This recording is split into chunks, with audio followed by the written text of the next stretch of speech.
Bonjour, je continue ce fameux petit album dans sa valisette. Et pour cela, je vais vous montrer comment j'utilise mon agrafeuse magnétique, outil que je vous recommande vraiment d'utiliser. Alors, pour cela, j'ai besoin d'abord de faire une pochette. Donc, ma pochette pour cet album sera avec les dimensions suivantes. Donc, je prélève dans du cardstock blanc un morceau qui mesure donc 19,5 par 12,5 et je vais faire une pochette où je vais faire des plis à 1,5 puis 2 sur 3 côtés. Donc, comme ça, j'aurai une petite épaisseur à chaque fois de 5 mm. Donc, je fais simplement ces plis-là sur 3 côtés. Je les ai déjà fait. Je vous montre le résultat. Donc, petite pochette simple avec ces 3 plis, ces 3 séries de 2 plis. Je coupe au niveau des angles comme ceci, un peu en biais sur le pli du bas, et je peux tout de suite coller cette pochette là. Mais le but du jeu, c'est de vous montrer comment on utilise l'agrafeuse magnétique qui vient de chez Craftelier. Je vous la montre dans un instant.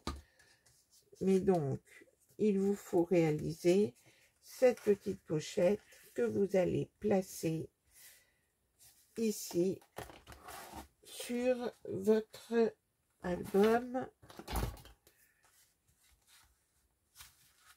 Je passe ma règle ici pour bien faire coller. J'ai sélectionné dans mon bloc cette feuille-là que j'ai coupée à 15-25. Et donc, je repère ici la hauteur 2 mm plus loin.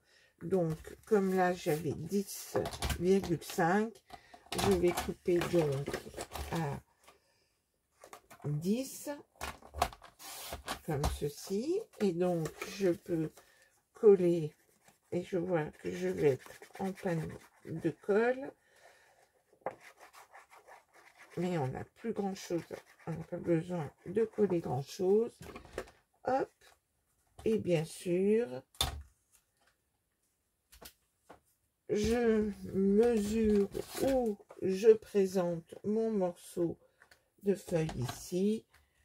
Je repère à 2 mm du haut, je coupe et j'ai ainsi réalisé ma page pochette où je vais avoir ici, donc c'est important d'ajuster au niveau des motifs si vous avez un motif, mais là ce sera comme ça. Comment je réalise maintenant mon petit carnet?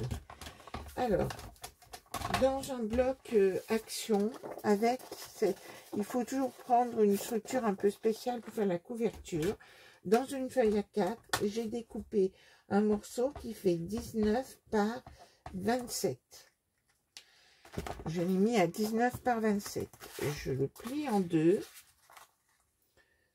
tout simplement.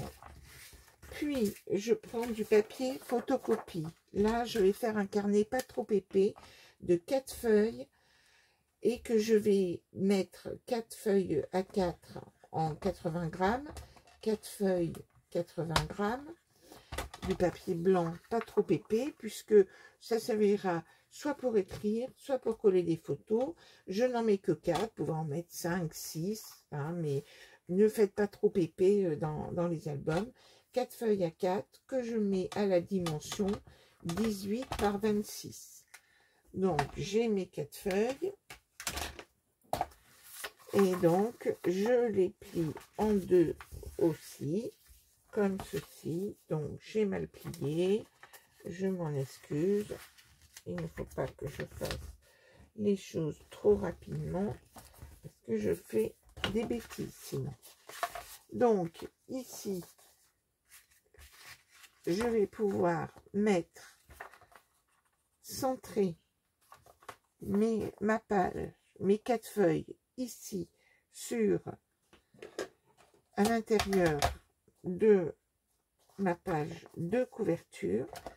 Et donc, je prends mon agrafeuse magnétique qui se comporte de 3 morceaux, celui-ci qui s'aimante et l'agrafeuse proprement dite. Donc, je veux que mon agrafe soit sur l'extérieur. J'ai le milieu qui est repéré ici. Je m'aligne dessus comme ceci.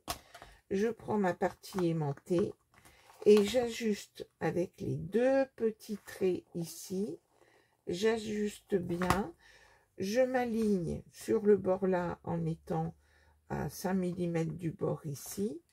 Et j'agrafe. Et ben voilà, j'ai plus d'agrafe dans mon agrafeuse.